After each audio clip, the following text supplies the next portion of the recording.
Ya, terima kasih. Ini kita berjumpa lagi dan ini kali ini acaranya pemegang rekor tema dengan tema terpanjang ya karena saya nggak hafal-hafal nih judul temanya yang terkait dengan kebangsaan. Tapi wah panjang sekali itu. Makanya daripada saya keliru, saya tidak mengulang lagi apa temanya, tetapi yang jelas ini satu tema yang sangat penting menyambut 77 tahun kemerdekaan bangsa Indonesia ini. Nah, silakan Pak Adiatus, apa yang ingin Anda sampaikan pada kita semua agar kita bisa secara kebangsaan bisa menyambut 77 tahun ke Indonesia merdeka ini. Silakan Pak Adian. Ya, selamat siang Pak Jaya Suprana yang saya hormati dan juga mungkin ada partisipan lain. Selamat siang. Tema kita yang hari ini memang petanya tampaknya Pak Jaya siapkan untuk menyambut 77 tahun kemerdekaan Indonesia kita yang tercipta dan jatuhnya pada hari esok nih Pak Jaya. Iya.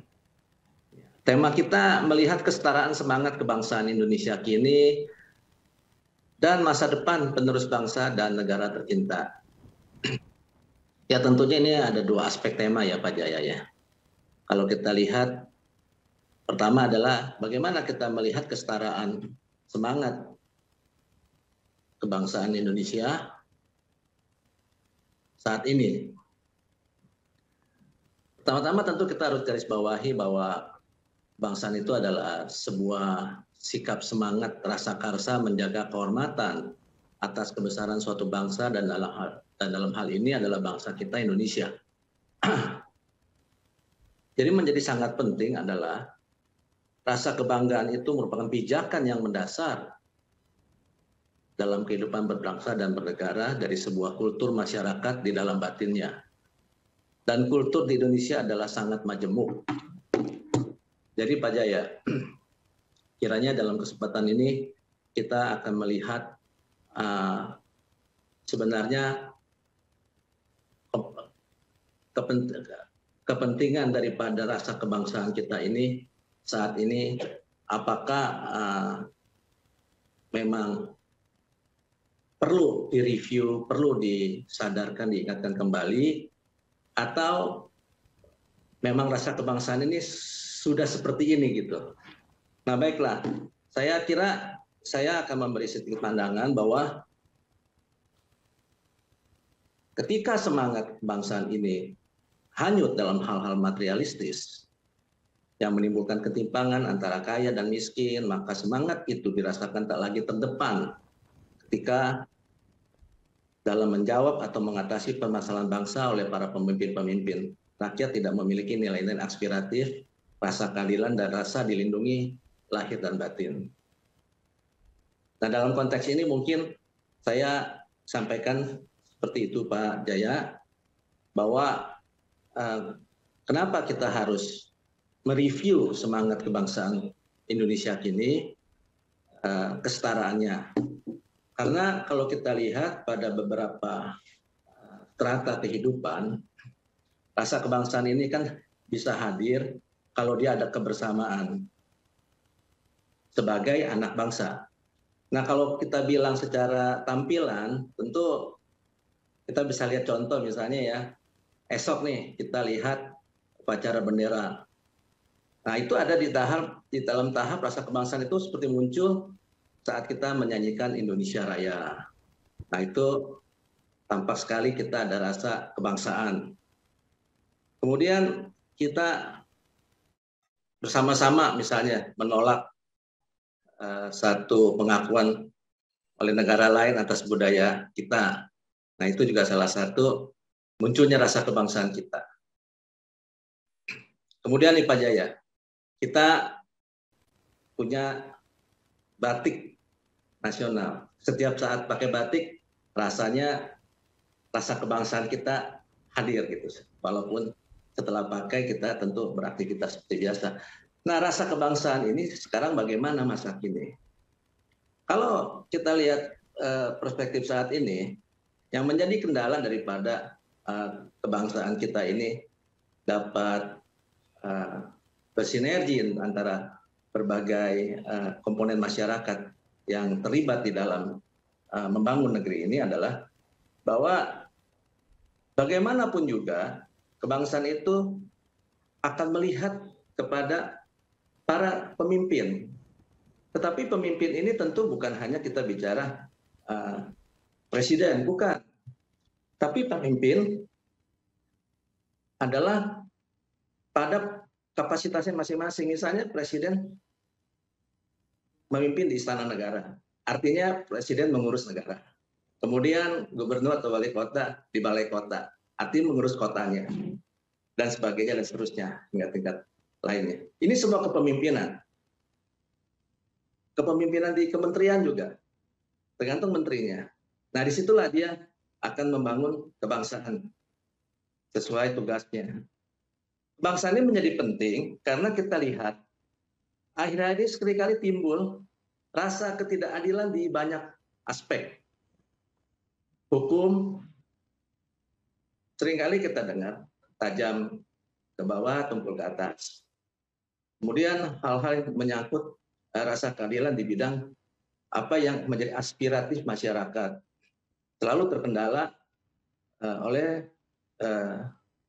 batas-batas yang dasar sebagai kebangsaannya itu menjadi hilang gitu. Karena kita kan sesama bangsa, artinya sebaiknya memang kan dapat diakomodir hal-hal yang dibutuhkan oleh masyarakat atau rakyat kita terhadap rasa keadilan dan kebutuhan akan persamaan hak dan kewajiban itu. Kira-kira begitu Pak Jaya. Ya, baik Pak Danu, bagus sekali. Menurut Anda, menurut saya, Anda itu seorang kelirumoloh kebangsaan. Ya, Anda ini saya lihat sangat intensif dan sangat jeli dan sangat berusaha dalam mengoreksi kekeliruan-kekeliruan pada semangat kebangsaan bangsa kita ini. Ya, dan saya sangat berterima kasih.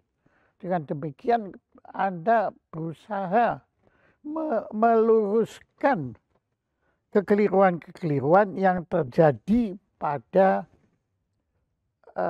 semangat kebangsaan bangsa Indonesia ini.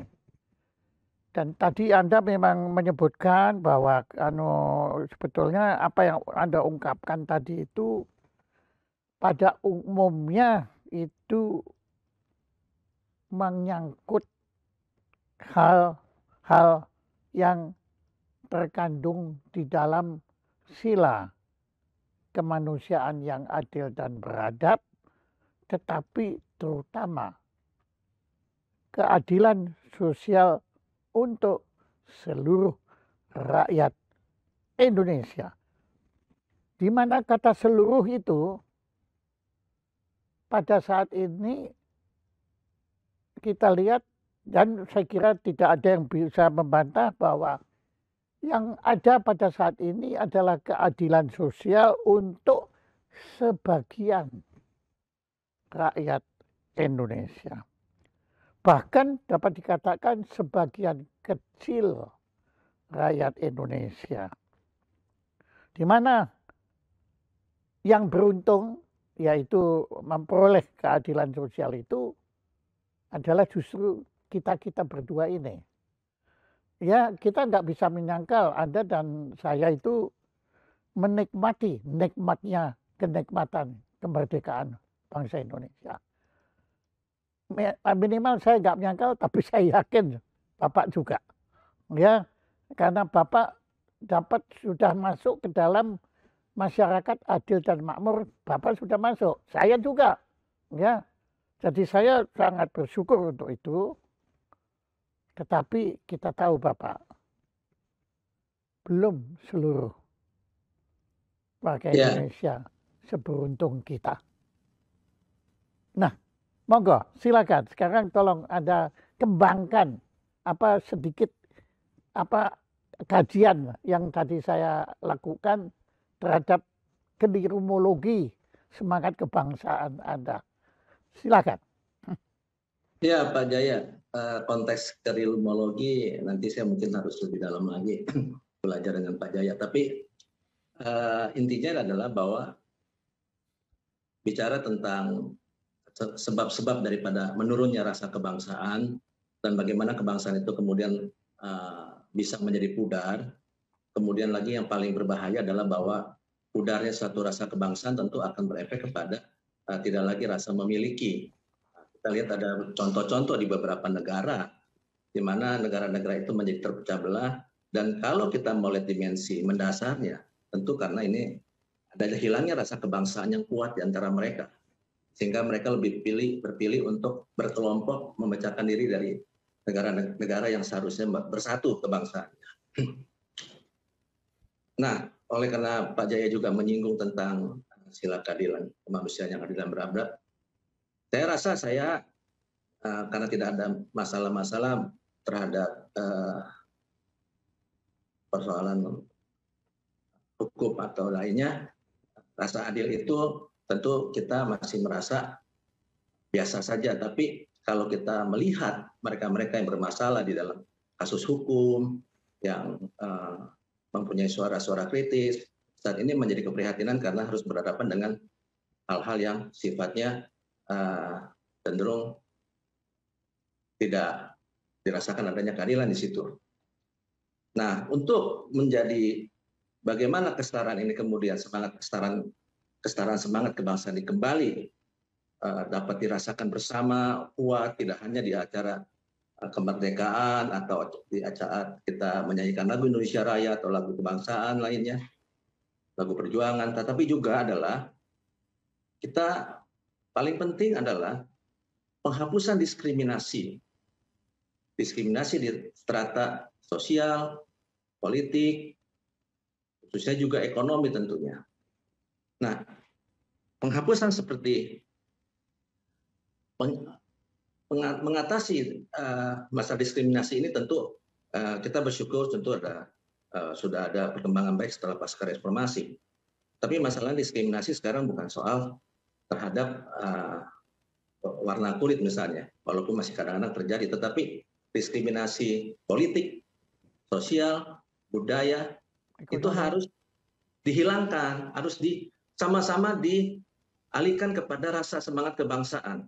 Karena dengan semangat kebangsaan segala sesuatu bisa dibicarakan dengan tepat dan bisa memakai kita punya fondasi kenegaraan kita, yaitu Pancasila.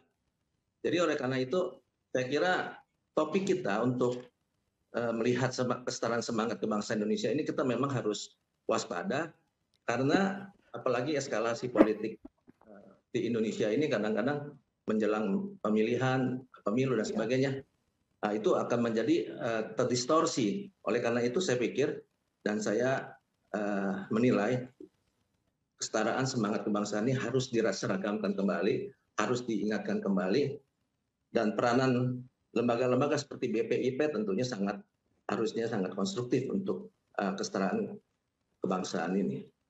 Karena tanpa semangat kebangsaan, Pak Jaya, sehari-hari bangsa ini hanya akan terus berkutat dengan hal-hal yang materialistis. Terus berkutat dengan hal-hal yang merasa untuk mereka yang tidak mampu, merasa tidak berdaya, hidup menjadi apatis, kemudian untuk mereka yang mampu menjadi tidak peduli, ya sudah enjoy gitu loh.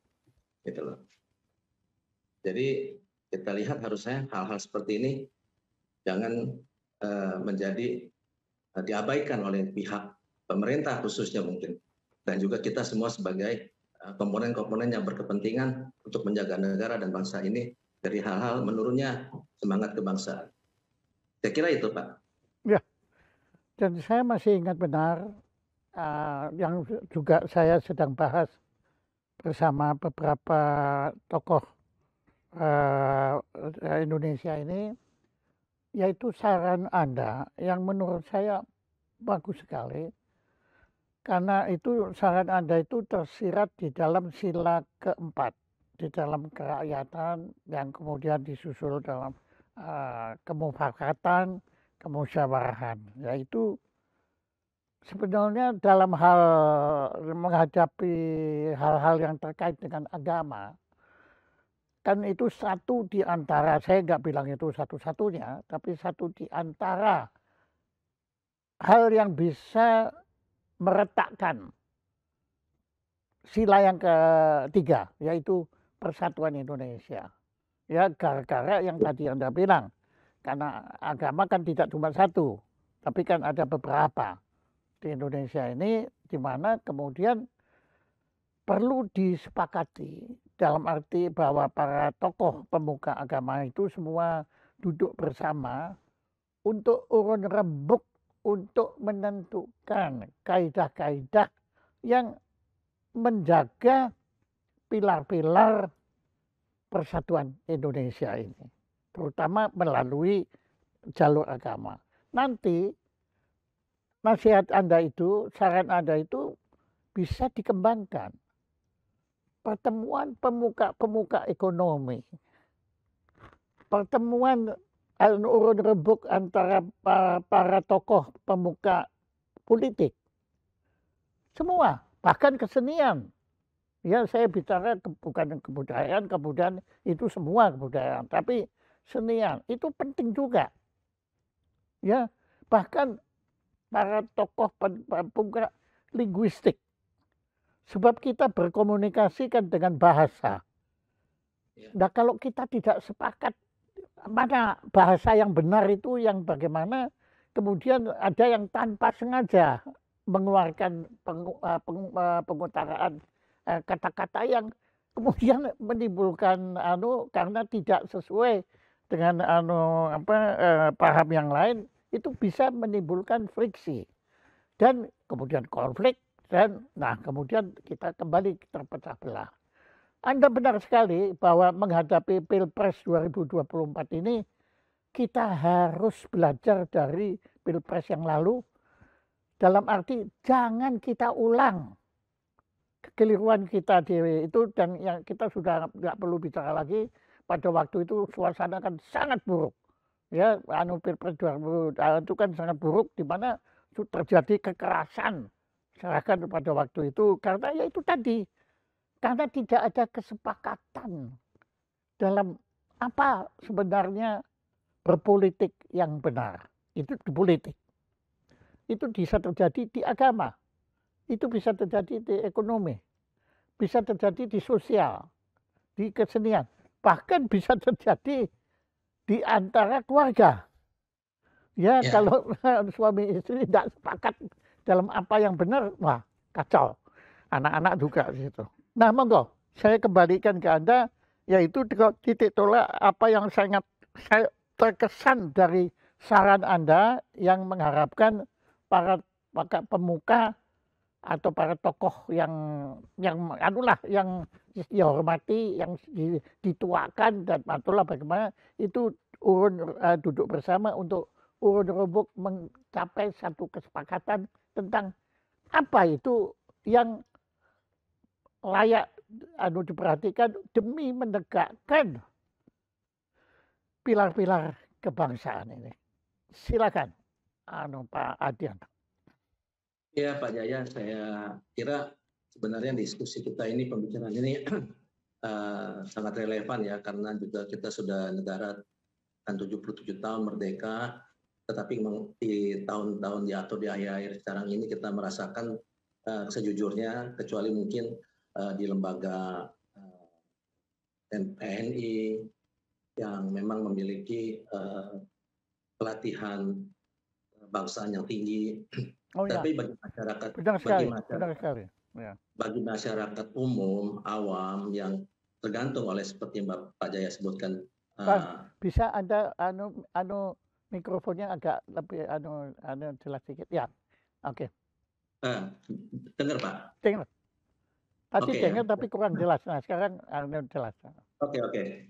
Ya, jadi seperti yang Pak Jaya sampaikan tadi bahwa panutan ya. Ya, panutan lah. panutan teladan dari tokoh-tokoh masyarakat, pemuka masyarakat, dan kemudian juga tentunya pejabat-pejabat resmi di pemerintahan, di seluruh sektor, segmen, di dalam kesibukannya sehari-hari, keaktifannya. Tetapi dalam kebijakan-kebijakan maupun hal-hal yang menyangkut masyarakat banyak, tentunya sangat penting untuk mengedepankan juga nuansa rasa kebangsaan ini kepada mereka, bahwa hal-hal yang dilakukan adalah benar-benar bertujuan untuk mengakomodir rasa keadilan dan kesetaraan di masyarakat itu sendiri. Jadi yang kita ingin lihat adalah sebenarnya apa kira-kira yang menjadi penyebab-penyebab daripada semangat kebangsaan masa kini ini perlu dievaluasi, apakah yang dulu lebih setara di dalam perjuangan bersama kemerdekaan, kemudian membangun negara itu masih rasa kuat, tapi ketika masa-masa kini pembangunan sudah berjalan dengan banyak dan luas, kemudian nilai-nilai materialistis menjadi terdepankan, tetapi sayangnya hal itu tidak dilindungi oleh satu cerminan yang sifatnya negara yang sudah dewasa, yang sudah matang terhadap penerapan daripada filosofi negara yang sendiri, yaitu Pancasila. Kematangan penerapan Pancasila harus didasari oleh rasa kebangsaan. Tanpa rasa kebangsaan ini, pematangan Pancasila, penerapan Pancasila yang merupakan aset harta berharga yang paling kuat yang dimiliki oleh sebuah negara, dalam hal ini Indonesia memiliki Pancasila ini, tentu tidak boleh negara lain yang malah lebih kuat implementasinya daripada kita sendiri sebagai pemilik filosofi itu. Ya, kita lihat beberapa negara bisa melakukan implementasi Pancasila yang tanpa kata-kata itu, tapi jelas mereka berketuhanannya jelas, keadilan sosialnya jelas, kemanusiaannya jelas, persatuan negaranya juga jelas. Iya, jelas. Nah, kita jangan sampai implementasi ini tidak terjadi, karena kalau kita bilang di salah satu bagian negara kita, yaitu di Papua, masih ada konflik. Itu kebangsaan di sana berarti belum terbangun dengan baik. Kalau sudah terbangun dengan baik, mungkin perselisihan bisa lebih mengecil gitu loh. Nah, ini tentu jangan sampai dianggap sepele atau masalah kecil kebangsaan. Kita bahas hari ini karena itu inti dari segalanya, Pak. Ya, karena dasar daripada tindakan sebuah pengelolaan negara itu tentu harus ada pijakan di samping filosofinya, tetapi semangat yang menyertai filosofi itu, yaitu kebangsaan itu sendiri. Nah, kira-kira begitu Pak Jaya. Nah, kalau demikian, benar pertanyaan kedua adalah bagaimana nih masa depan penerus bangsa kita, negara kita, kalau melihat keadaan negara seperti ini, ya. Nah, ini kan kita harus tahu bahwa generasi muda biasanya, apalagi yang kehidupannya kemudian sudah settle, sudah aman, apakah soal rasa kebangsaan ini akan tertutupi hal-hal yang sifatnya materialistis atau sifatnya hanya spontanitas saja gitu ya. Jadi negara ini tinggal di negara ini, tetapi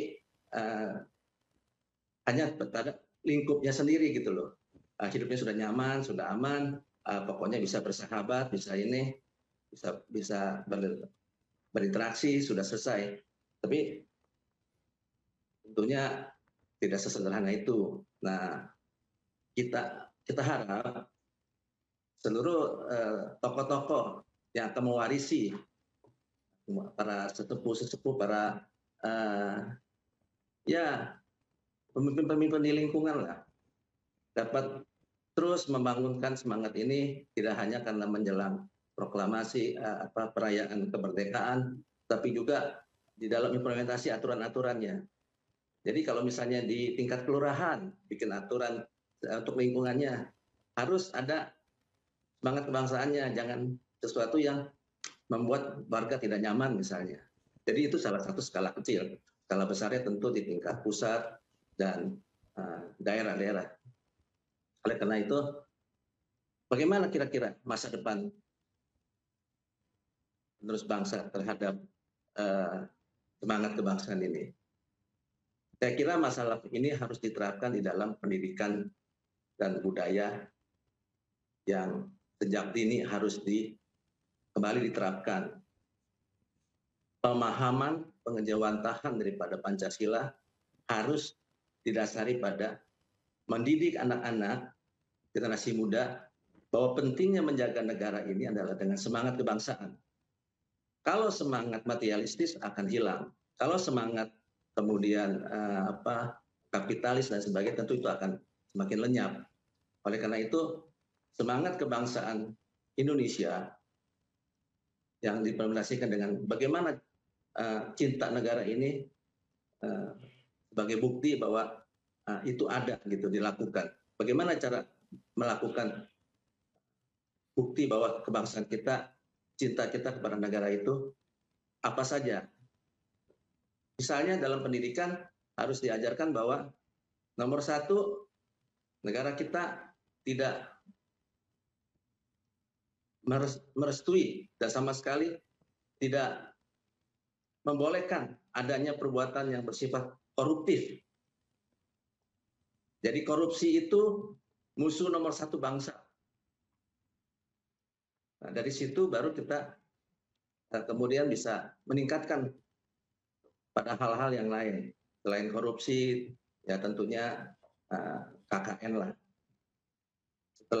Setelah itu kemungkinan juga yang harus diterapkan dalam pendidikan adalah tentang bahaya penyalahgunaan obat-obat terlarang. Itu walaupun anak-anak muda dikasih tahu, tetapi sifat ingin mencobanya itu selalu ada. Nah, bagaimana mencegahnya itu?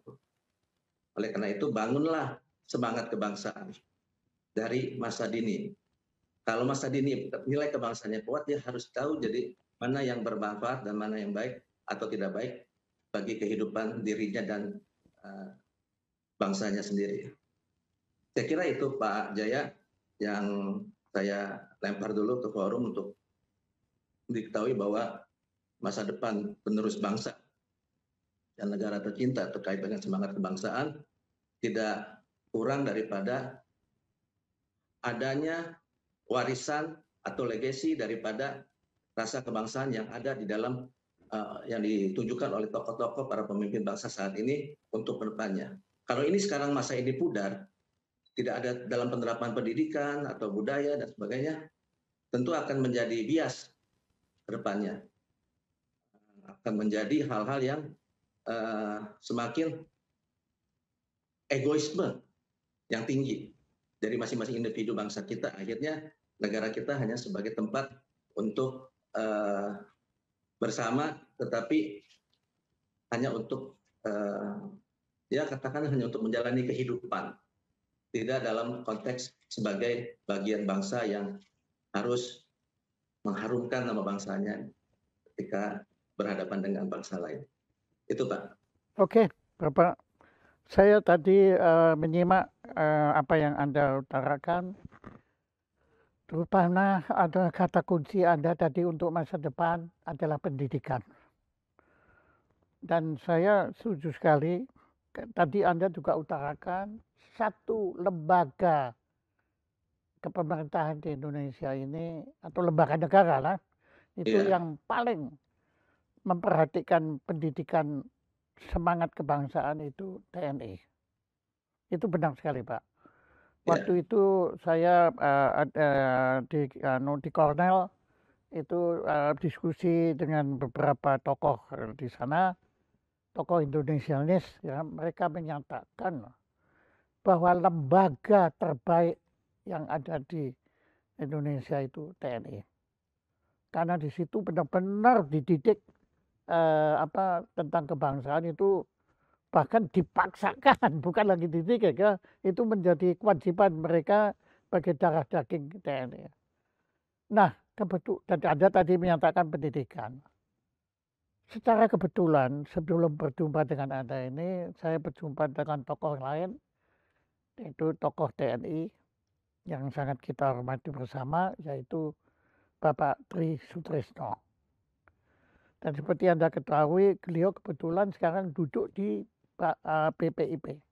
Nah, beliau memberi satu pernyataan yang sangat memberi harapan tentang masa depan yang tadi Anda utarakan.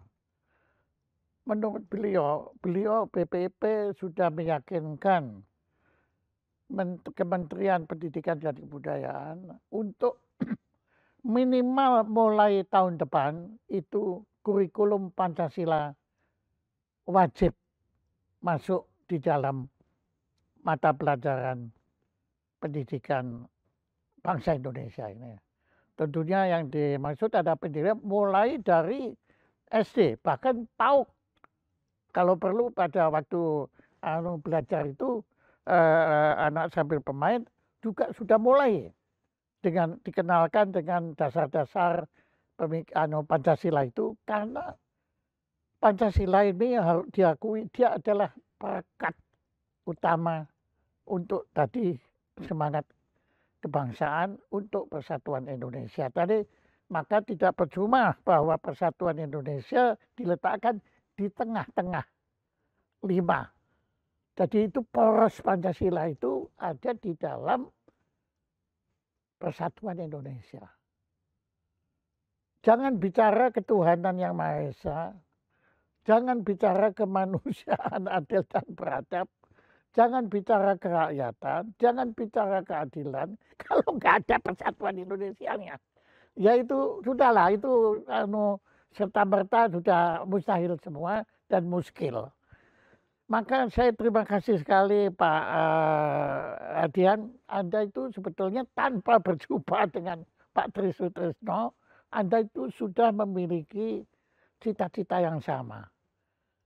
Hanya bedanya Pak Tri kemudian fokus kepada pendidikan Pancasila di sekolah, tetapi Anda mengharapkan pendidikan dalam arti seluas-luasnya.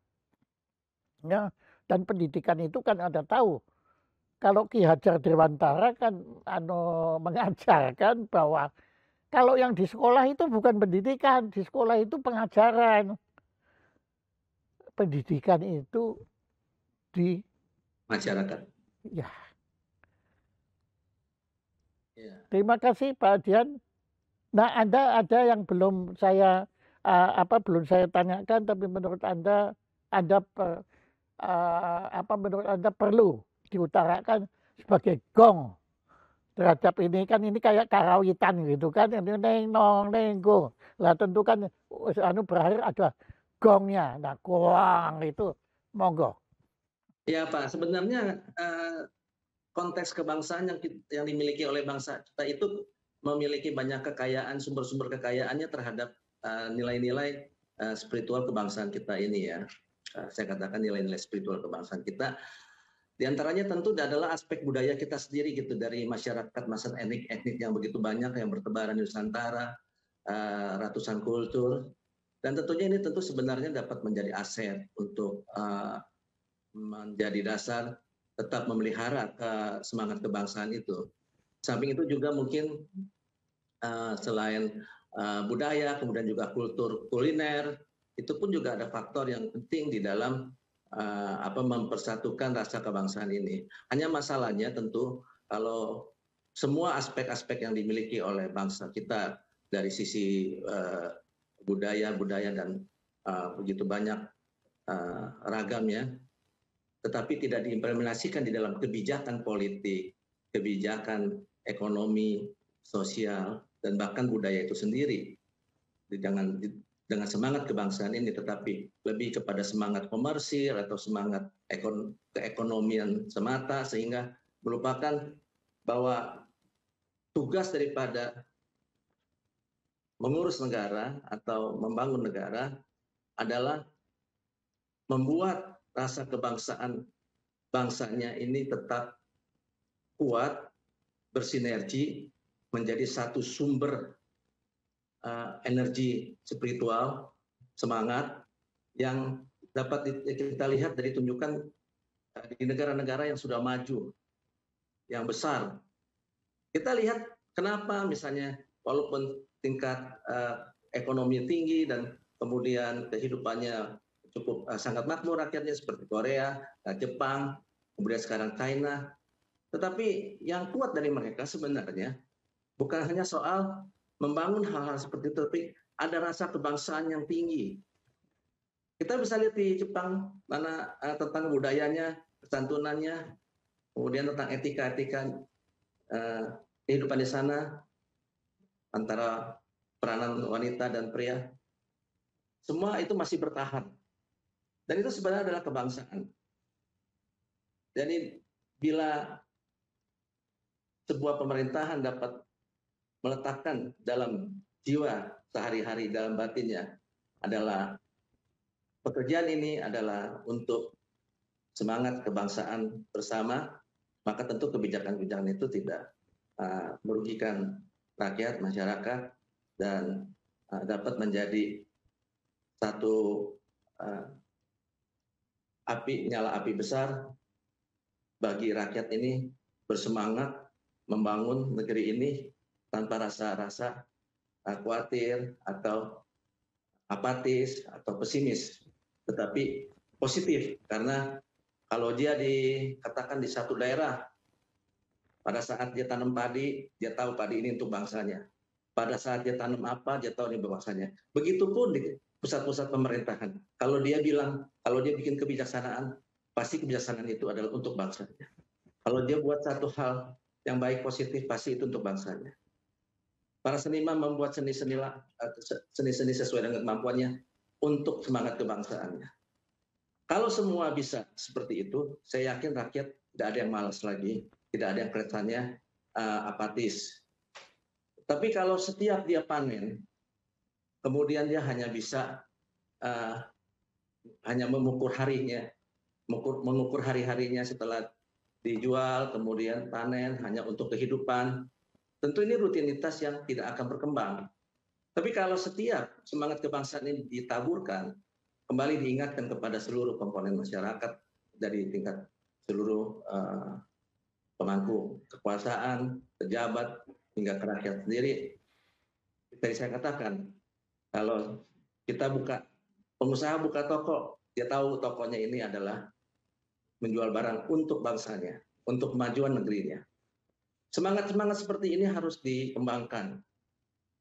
Dari daerah paling terpencil, kalau nelayan menangkap ikan dengan semangat, dia tahu ikan ini untuk bangsanya, untuk kehidupan, bukan hanya untuk kehidupannya, untuk nama harum bangsanya. Jadi tidak akan sembarangan itu merusak ekosistem dan sebagainya, karena untuk bangsanya. Di semua aspek, Pak Jaya, tidak terkecuali. Kalau semuanya berdasarkan untuk bangsanya, maka saya yakin warisan atau legasi tentang semangat kebangsaan ini bagi generasi muda, generasi yang akan datang, generasi milenial, dia akan memiliki hal seperti itu. Oh, yang saya lakukan untuk bangsa saya, untuk negeri saya. Itulah semangat kebangsaan. Jadi semangat kebangsaan itu bukan semata-mata hanya lip service, hanya untuk diucapkan enak, kemudian hanya untuk diri sendiri rasakan. Orang lain tidak rasakan. Apa artinya Pak Jaya punya rasa kebangsaan? Pak Trisutisno dan jajaran TNI punya rasa kebangsaan, saya punya. Tapi itu cuma berapa ratus ribu orang atau 1,2 juta orang. Kita punya 200 juta lebih sekian warga. Bagaimana semangat ini bisa bertabur di sekian ratus juta bangsa kita? Bahwa yang dilakukan ini untuk bangsanya, bukan untuk dirinya semata. Kalau dari itu tumbuh, saya yakin apa yang diperlihatkan oleh negara-negara sukses seperti Jepang, Korea yang budayanya tetap mereka hidup, mereka bersemangat sehari-hari. China, kenapa? This is for my country, not only for me. Jadi semangat kebangsaan seperti itu, Pak. Dari rakyat yang paling kecil, bahkan dari anak-anak kecil, ketika dia bermain sama anaknya, dia tahu harus bersikap sportif, ya, fair. Itu karena apa? Ini bangsaku, ini jiwaku gitu loh. Kira-kira begitu, Pak Jaya. Terima kasih Pak atas optimisme Anda tentang masa depan bangsa ini yang pada hakikatnya adalah tergantung diri kita masing-masing. Bagaimana kita menghayatinya dan bagaimana kita mengejawantahkannya bukan sekedar sebagai kata-kata tapi menjadi kenyataan, tindakan yang nyata untuk kepentingan bangsa, negara, dan rakyat Indonesia. Terima kasih Pak Adian ya, atas wejangan Anda semua ini. Terima kasih. Dan seperti biasa, kita nggak punya apa-apa, tapi kami akan kirimkan lagi. Moga-moga nanti rumah Anda akan penuh dengan piagam sederhana ini, yaitu Jaya Suprana Institute mengucapkan terima kasih dan penghargaan kepada Adian Radiatus yang telah berkenan menjadi narasumber pada acara gelar bicara Jaya Suprana Show dengan tema, nah ini harus saya baca, melihat kesetaraan semangat kebangsaan Indonesia kini dan masa depan penerus bangsa dan negara tercinta ini. Tepuk tangan untuk Pak Adian Radiatus. Terima kasih Pak Jaya. Terima kasih Pak Adian. Ya, sampai jumpa dan kesempatan, dan ini kesempatan istimewa. Selamat Hari Kemerdekaan Indonesia. Oh iya, oke, sama-sama. Merdeka.